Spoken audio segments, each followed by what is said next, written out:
What do you make of all this? What did you think of his speech? I think, well, first of all, I think you're 100% correct. I've been on the show with you showing, polling we've done. We've talked about others, but I remember when he jumped in the race, I'm on Tim Pool's show and everyone immediately thought, oh my God, it's going to be like Ross Perot only for Joe Biden. And right. I said, no, it's not. I remember you saying that. Yeah, I said he is not going to draw from the Valium-eating, patchouli smelling, wino mom. He's not going to do that. He's got to, he's going to draw from people that would otherwise.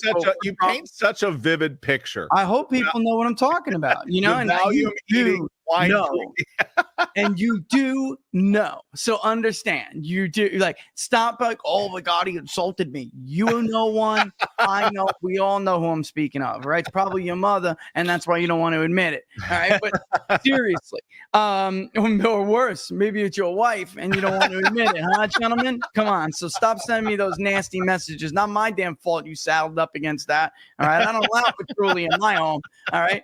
So anyway, you're a maniac. You're a maniac. I mean, but you were right that let's take Minnesota, because I don't think anyone's polled this as in depth as me. And I'm not trying to toot my own horn.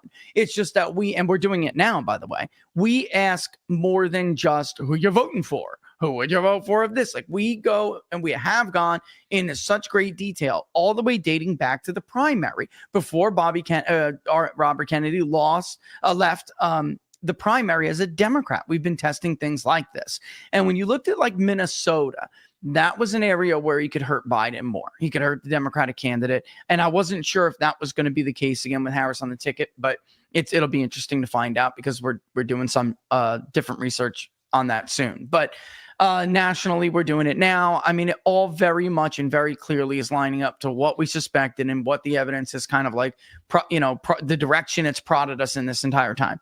And that is in the Midwest, in the industrial Midwest, especially in the Mid-Atlantic, places in the, certain Mid-Atlantic states, which Pennsylvania is technically Mid-Atlantic, but parts of New York, right? It was going to hurt Trump. These are voters who, when we asked them, what are you going to do now without Bobby Kennedy around? And they've been telling us this. About 40% floor say they will vote for Trump. And now pay attention, folks, because I'm going to give you some numbers here in a second.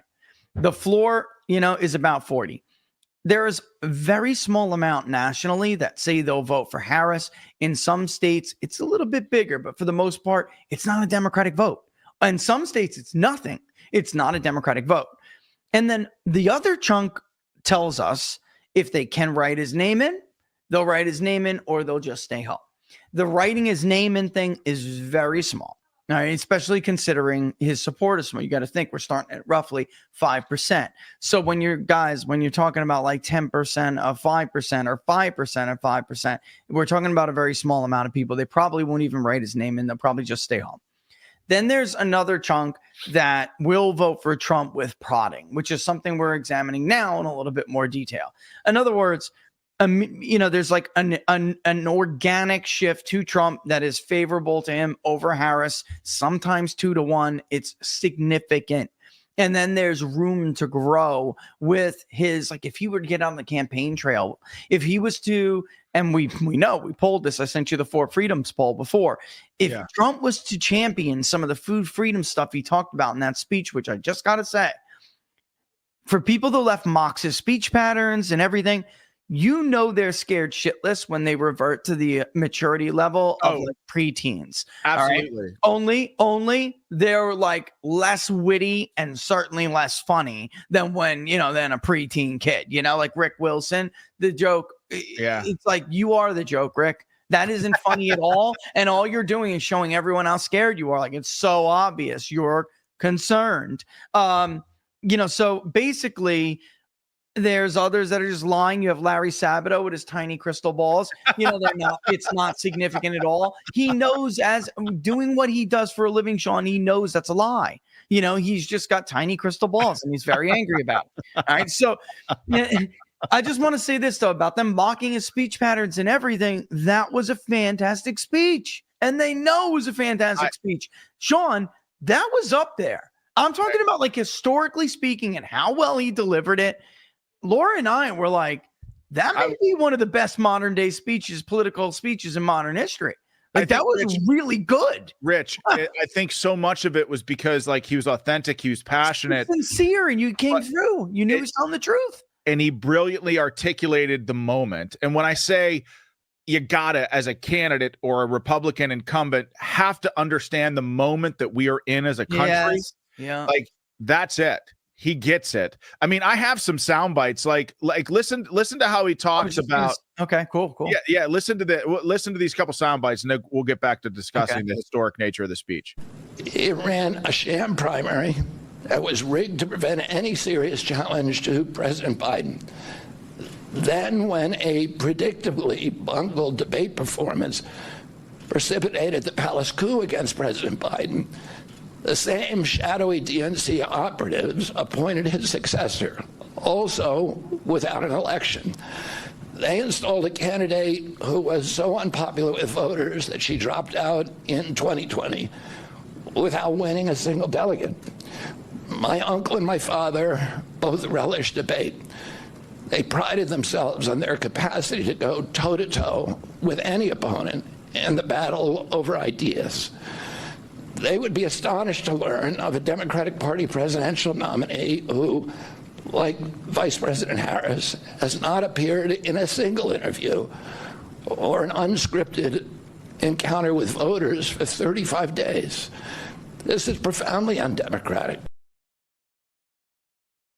He's talking about it's anti-American, and then he goes on, Rich, to talk about how the Democrats in the media, in addition to censoring him, attacking him, smearing him, engineered a surge of fake popularity for Harris and Walz. Listen to this. Instead of showing us her substance and character, the DNC and its media organs engineered a surge of popularity for Vice President Harris based upon nothing. No policies, no interviews, no debates, only smoke and mirrors and balloons in a highly produced Chicago circus. There in Chicago, a string of Democratic speakers mentioned Donald Trump 147 times just on the first day. Oh, who needs a policy when you have Trump to hate? In contrast, at the RNC convention, President Biden was mentioned only twice in 4 days. And what's amazing to me about this, Rich, is the speech was powerful, and I've got 3 minutes, 3-minute soundbite, which is a little bit long, and normally I don't like to do that, but it talks about him. Yeah, maybe we'll play it, and it talks about where he wants to be and praying to God about the food stuff and the health crisis in this. Let's just listen to that, and then we'll get back into it. Yeah, check it out. But here in America, the DNC also prevented opponents from appearing on the ballot. And our television networks exposed themselves as Democratic Party organs over the course of more than a year in a campaign where my poll numbers reached at times in the high 20s. The DNC-aligned mainstream media networks maintain a near-perfect embargo on interviews with me. During his 10-month presidential campaign in 1992, Ross Perot gave 34 interviews on mainstream networks. In contrast, during the 16 months since I declared, ABC, NBC, CBS, MSNBC, and CNN combined gave only 2 live interviews from me. Those networks instead ran a continuous deluge of hit pieces with inaccurate, often vile, pejoratives and defamatory smears. Some of those same networks and colluded with the DNC to keep me off the debate stage. Representatives of those networks are in this room right now, and I'll just take a moment to ask you to consider the many ways that your institutions have abdicated this really sacred responsibility, the duty of a free press to safeguard democracy and to challenge always the party in power. Instead of maintaining that posture of fierce skepticism toward authority, your institutions have made themselves government mouthpieces and stenographers for the organs of power. You didn't alone cause the devolution of American democracy, but you could have prevented it. The Democratic Party's censorship of social media was even more of a naked exercise of executive power. This week, a federal judge, Terry Doty, upheld my injunction against President Biden, calling the White House's censorship project, quote, the most egregious violation of the First Amendment in the history of the United States of America. Doty's previous 155-page decision details how just 37 hours after he took the oath of office, swearing to uphold the Constitution, President Biden and his White House opened up a portal and then invited the CIA, the FBI, CISA, which is a censorship agency, it's the center of the censorship industrial complex, DHS, the IRS, and other agencies to censor me and other political dissidents on social media.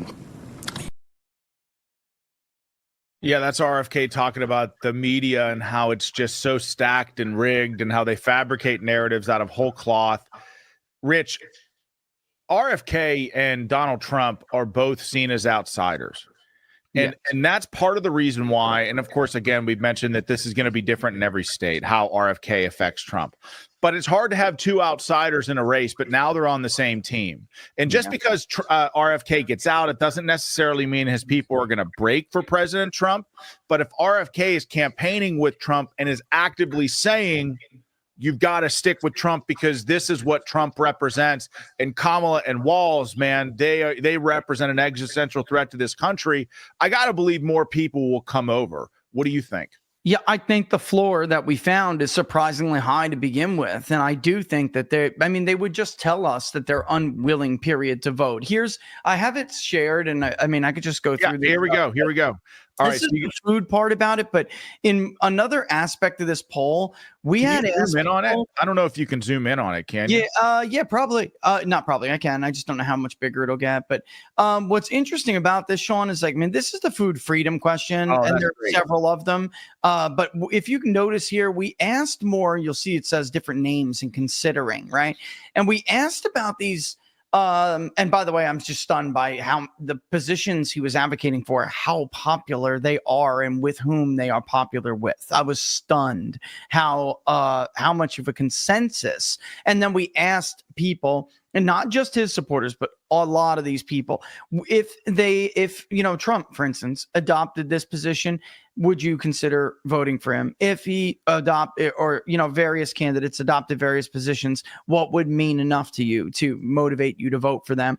And the synergy, even among those people who don't immediately say that they're going to go to Donald Trump, demographically speaking, they're the same. So, what I'm saying, I guess, that this is a no-brainer for Donald Trump. This is really a no-brainer. And I understand the warp speed thing is sensitive to him, but at least start with the food freedom and move on.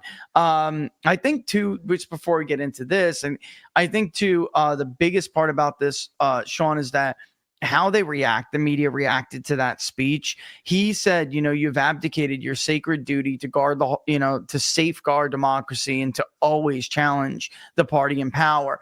And I would argue that it even goes more than that. The media's role, their job is to guard the halls of power, period. Whether that's big corporations like Big Pharma, whether that's the food industry that is poisoning us. They are, folks.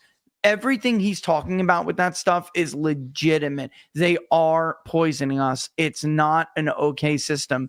And I had no idea. Look at, by the way, how that we worded these questions, many of them intentionally. The way we did this was to try to make it hard for people to really tell us, they had to be truthful. Because, for instance, please tell us whether you would support or make it less likely or more likely to support a candidate as these positions. We said support a right to buy food directly from farmers without government permission. Why do we do that? Media is corrupt. They're totally corrupt. They'll say that the government does this wonderful role to protect you, and we need people to understand the full length of the scope of what we're asking them, because the media will do that, Sean. So I was so stunned that people are okay with that. So what does that mean? What can you infer by that? They really don't trust the government to do this role. And it's amazing who these people are. Anyway, to make a long story short, there will be more that come over, and it is significant. If you look at your state alone, I've been telling people, I mean, in the national polling, it didn't say didn't tell the whole story, but our national polling was starting to tell the story of the battleground states, which is, why is Trump doing better in the head-to-head against Kamala Harris than he was in states like Pennsylvania and Michigan when they were on the ballot, and particularly Robert Kennedy? Why does he do better in the head-to-head? Because these people, when they're taking a poll, you're not giving them a chance to say, I'm opting out. So they have to pick somebody, and they pick Trump when it's just him versus Harris. That's the Trump campaign's challenge, to not only because in this country, we don't put a gun to your head and force you to vote. You have to make them want to vote for you. And yeah, that's a first great step. What just happened here is a first great step. That'll get you that 40%. Okay. Now you need to go the rest of the way, because so few would actually vote for Harris. What do you do to do that? I'm not advocating for it. I'm telling you what the data says. You champion these things that we've gone on. And they know what I'm talking about, because like every campaign's seen this poll. The Trump campaign's seen it. RFK's campaign has seen it. They know this poll. They've seen this poll. So this is like something that, they've, at this point, many people have dug through to see where is the overlap between those who are considering Kennedy and those who are considering Trump, or would consider Trump, which I think is that's the more important group, because I think organically those other ones are going to just go to him. I do, but I would, I would, I guess, disagree on some of these states, but generally overall, this is the margin. It is Real Clear Politics right now. Kamala Harris's lead in the full ballot is about 2 points. Trump leads by about a point with the head-to-head. Why? It's because those people will go to Trump. And I mean, a point is great. I mean, but 2 points is better. You know what I mean? Yes. Yeah. That's what it comes down to.